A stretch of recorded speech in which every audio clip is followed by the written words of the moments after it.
Cinco de Mayo weekend bombed. This is arguably the worst weekend of boxing I've seen. I'm only 28 years old. I've been following the sport for just over 10 years, but nothing can compare to how bad this was. The hype was there. You had all of the talent, all of the fighters. You had Times Square locked down. You had Riyadh ready to go. And what did we get? The least amount of punches thrown. We had 3 different stats broken on the CompuBox record for inactivity. Canelo breaks a record for least amount of punches thrown in a 12-round fight. They can blame William Skull all he wants. Canelo didn't do anything either. You've then got Devin Haney. Oh my God. Look, I have been a fan of Haney. He's come up, all these things. Obviously the adversity out the ring, whatever you want to say. But why the hell was he not even exchanging? He looked, every time he even took a shot on the gloves, he looked so wobbled, so scared. He looked like he was going to be knocked out with a jab.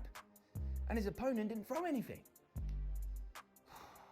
Then Ryan Garcia, what's happened there? You've been paid millions to spar. That's what you've done. You and Rolly have jumped in that ring, and it's the least competitive title fight I've ever seen. It's embarrassing. The fact that these guys know they can put on a show, and the fact that they're getting paid such good money, surely you'd want to entertain, surely you want to come back. Well, guess what? If you don't please the fans and you don't please Turkey, you might not be coming back. It doesn't matter who you are and what you got.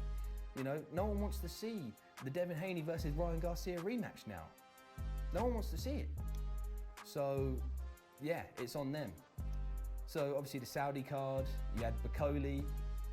Man, I know now they've said that he's got a nutritionist coming in. Brilliant, finally. It's only taken him, what, 20 years as a professional, 10 years, whatever you want to say.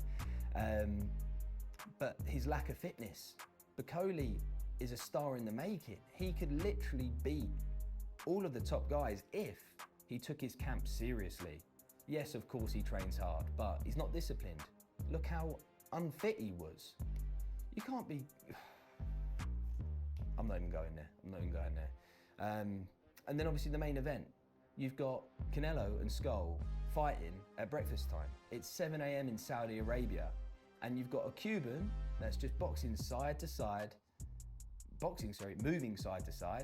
And you've got Canelo walking forward, throwing a handful of punches every round. No one won that fight. I understand when the fans say they want their money back. How could this be pay-per-view? How can you sell pay-per-view and not fight?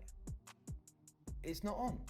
Luckily, like I said, Turkey listens to the fans, and I'm sure he's gonna definitely have some words with people, and I'm sure he won't get someone on unless they're gonna be competitive, because it ruins the sport and it's a waste of money. And it's that man that's fronting the money. You know, the weekend we just had, the reason it sucked so much is it had so much potential. That's the hardest part. But Sunday comes around. Inoue, oh my God. Inoue Cardenas, wow. Fight of the year contender.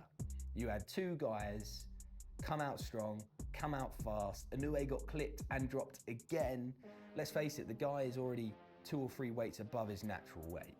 And he is giving away weight just because he's that good of a fighter. He has to do that to make it competitive.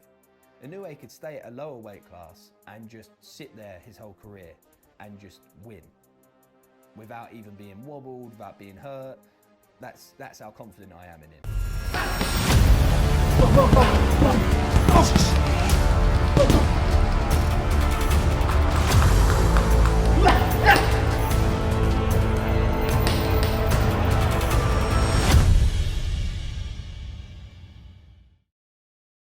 But he's even talking about going up another weight class just to test himself. If you get the likes of Inoue Ball next, that would be insane. That would be mental. You know, the fact that he would do that, that's a very difficult thing to do as a fighter, but he shows no fear. Anyway, back to the fight. Cardenas drops him in the second round. Lovely short right hook. Wow. Inoue does not look phased at all. Little bit, it wasn't a flash knockdown, but he wasn't hurt. He recovers, and then he comes straight back into the fight, and he puts it on him. That is a real fighter. Someone that can get up off the canvas and fight. Someone that's not just gonna get hurt, get off the canvas, and box on the back foot, and then they're losing the fight mentally. No, Inoue, as soon as he got off the canvas, right, I'm not gonna make that mistake again. He doesn't make the mistake again the whole fight. He dominates and he gets him out of there. Pound for pound, easily pound for pound. You can say 1, 2 or 3, I don't care. He deserves respect. And for him to do that in Las Vegas, everyone's been moaning, oh, he needs to leave Japan. He's done it now. And he beat a very tough Mexican who was naturally bigger than him. What more do you want? Hats off to both of them. And Cardenas, what I was saying earlier about these fighters that they won't get called back, well, the ring, I'm sure they're gonna want him back because he is a fighter and it takes 2 to tango. He put up a great fight, you know.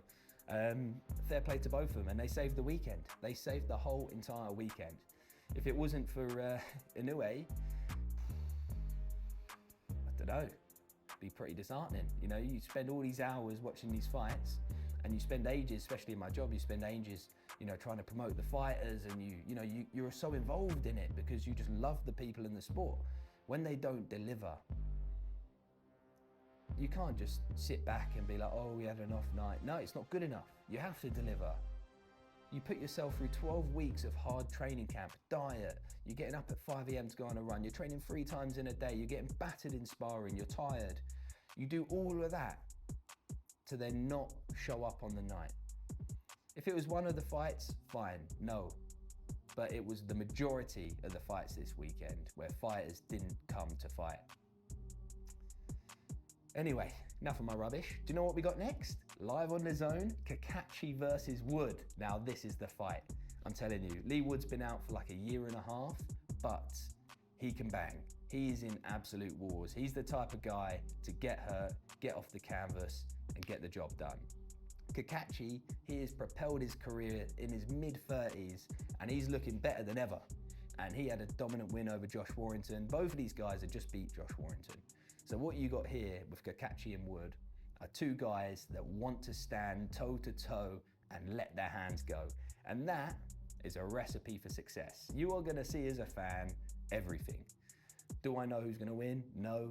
Do I care? Not really. I'm excited. This is all it takes. 2 guys, 130 pounds, ready to just leave it all in the ring.